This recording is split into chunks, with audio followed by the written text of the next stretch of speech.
2009 সাল থেকে শুরু করে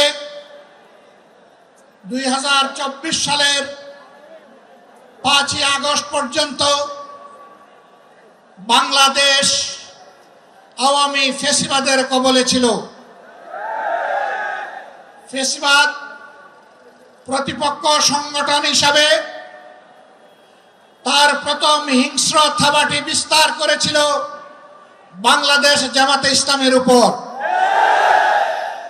সকল শীর্ষ নেতৃবৃন্দকে এক এক করে তারা বন্দী করেছিল। প্রথম দফা বন্দী হওয়ার পর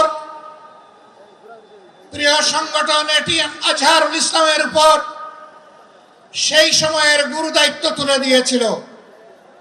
ভারপ্রাপ্ত সেক্রেটারি জেনারেল হিসাবে সংগঠনকে তিনি নেতৃত্ব দিচ্ছিলেন।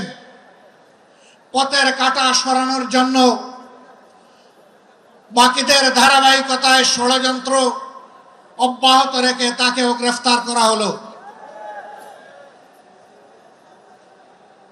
এক এক করে 13টি বৎসর অতিবাহিত হয়েছে। কারাগারের অন্ধকার প্রকোষ্ঠে তিনি আছেন। এখনো তিনি মুক্ত হননি। বাংলাদেশ ফ্যাসিবাদ থেকে মুক্ত হলো। আমাদের প্রশ্ন, ফ্যাসিবাদের সবচেয়ে কঠিন সাক্ষী আজহারুল ইসলাম সাহেব মুক্ত হলেন না কেন? কোন জিনিস তাকে এখনো আটকে রাখতে বাধ্য করেছে? কেন এই বৈষম্য? আমরা তো নিজের থেকেই অন্যান্য নেতৃবৃন্দের মুক্তির দাবি জানিয়েছিলাম। এই উদারতা আমরা দেখিয়েছিলাম, উদারতা আমরা দেখিয়ে যাব। কিন্তু আজহারুল ইসলাম সাহেব কবে মুক্তি হবেন সুস্পষ্টভাবে জানতে চাই সরকারের কাছে।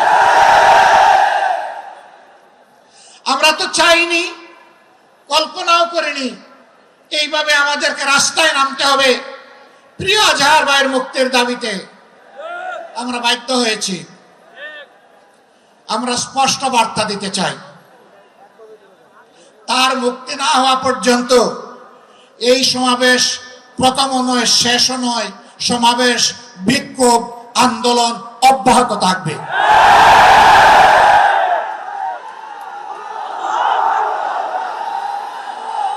আমরা আশা